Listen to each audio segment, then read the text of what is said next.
வணக்கம் நண்பர்களே. வானம் மழையை மறுத்தால் பிரார்த்தனைகள் என்ன செய்யும்? ஒரு கிராமத்தின் சஸ்பென்ஸ் நிறைந்த கதை உங்களை காத்திருக்கிறது. கேட்க தயாரா? சிறுமலை கிராமம் தேனி மாவட்டத்தில் ஒரு பசுமையான சோலை போல இருந்தது. மலைகளை சுற்றிய புல்வெளிகள், சிறு நீரோடைகள் மற்றும் செழிப்பான பயிர்கள் கிராமவாசிகளுக்கு வாழ்வை தந்தன. சோமு கிராமத்தின் செல்வந்த விவசாயி. பெரிய நிலப்பரப்பை சொந்தமாக்கி நெல், கரும்பு மற்றும் பருத்தி பயிரிட்டு செல்வம் சேர்த்திருந்தான்.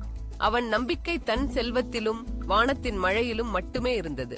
மழை பெய்தால் போதும், எல்லாம் சரியாகிவிடும் என்று அவன் அடிக்கடி சொல்வான்.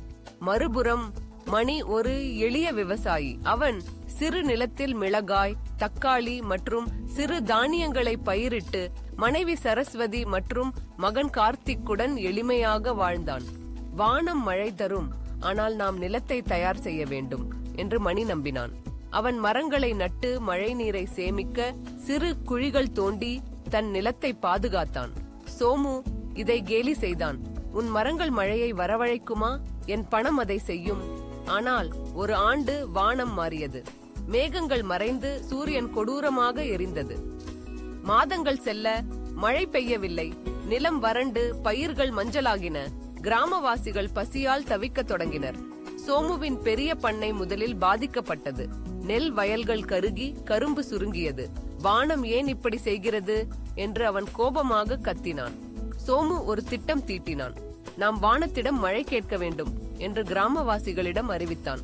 அவன் தன் செல்வத்தை பயன்படுத்தி ஒரு பெரிய பிரார்த்தனை விழா ஏற்பாடு செய்தான். கோவிலில் புரோகிதர்களை அழைத்து பொன் நாணயங்கள், பட்டு துணிகள் மற்றும் உணவுப் பொருட்களை தானமாக வழங்கினான். வானம் நம் குரலை கேட்கும் என்று அவன் நம்பினான். கிராமவாசிகள் பசியால் வாடிய போதும் சோமுவின் திட்டத்தில் நம்பிக்கை வைத்தனர். மணி எதிர்த்தான். பிரார்த்தனை மட்டும் போதாது சோமு, நாம் நிலத்தை காப்பாற்ற வேண்டும், மரங்கள் நடவும் நீரை சேமிக்கவும் வேண்டும் என்று சொன்னான்.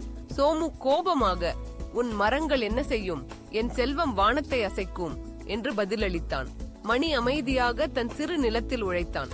ஒரு பழைய குளத்தை தூர்வாரி மரக்கன்றுகளை நட்டு தன் குடும்பத்துடன் நீரை சேமித்தான். பிரார்த்தனை நாள் வந்தது. கோவில் மலர்களால் அலங்கரிக்கப்பட்டது. புரோகிதர்கள் மந்திரங்களை பாடினர். சோமு தன் பொன் நாணயங்களை வானத்தை நோக்கி உயர்த்தி மழையை தா என்று கெஞ்சினான். கிராமவாசிகள் ஒன்று சேர்ந்து வேண்டினர். ஆனால் வானம் மௌனமாகவே இருந்தது. ஒரு மேகமும் தோன்றவில்லை. நாட்கள் செல்ல சோமுவின் செல்வம் குறைய தொடங்கியது.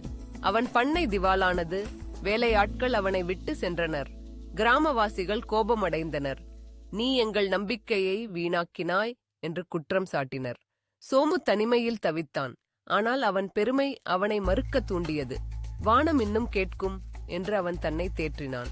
ஒரு மாலை ஒரு பயணி கிராமத்துக்கு வந்தான். பழைய உடைகள் அணிந்த மெலிந்த மனிதன், கையில் ஒரு சிறு பெட்டி.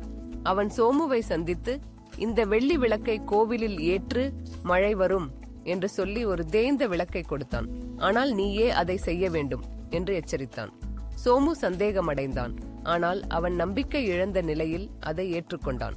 அன்று இரவு அவன் கோவிலுக்கு சென்று விளக்கை ஏற்றினான். ஒரு மெல்லிய ஒளி பரவியது.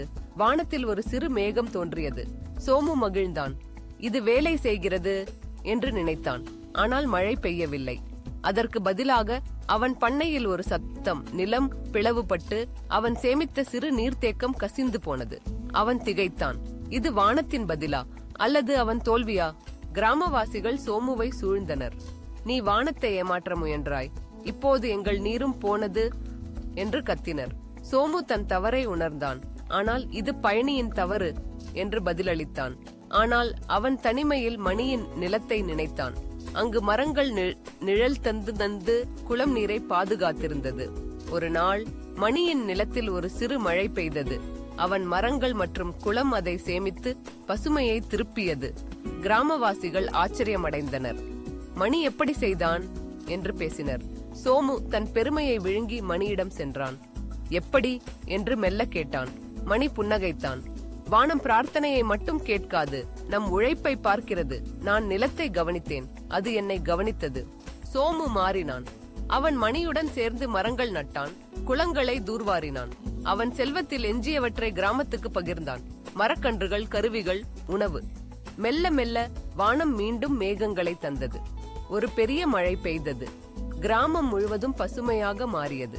சோமுவின் பண்ணை மீண்டும் உயிர் பெற்றது. ஆனால் இம்முறை அவன் பகிர்ந்து வாழ்ந்தான். வானத்துக்கு பணம் தேவையில்லை, பொறுப்பு தேவை என்று மணி சோமுவிடம் சொன்னான். சோமு தலையசைத்தான். நீ சொன்னது சரி. உழைப்பே உயர்ந்த பிரார்த்தனை. வானம் பிரார்த்தனைகளை மட்டும் கேட்காது. நிலத்தை காப்பாற்றினால் மழை வரும். உழைப்புதான் உண்மையான வேண்டுதல். இந்த கதை உங்களை சிந்திக்க வைத்திருந்தால் சப்ஸ்கிரைப் பண்ணுங்க, லைக் போடுங்க, உங்க கருத்துக்களை கமெண்ட்ல சொல்லுங்க. அடுத்த சஸ்பென்ஸ் கதைக்கு சந்திப்போம். நன்றி.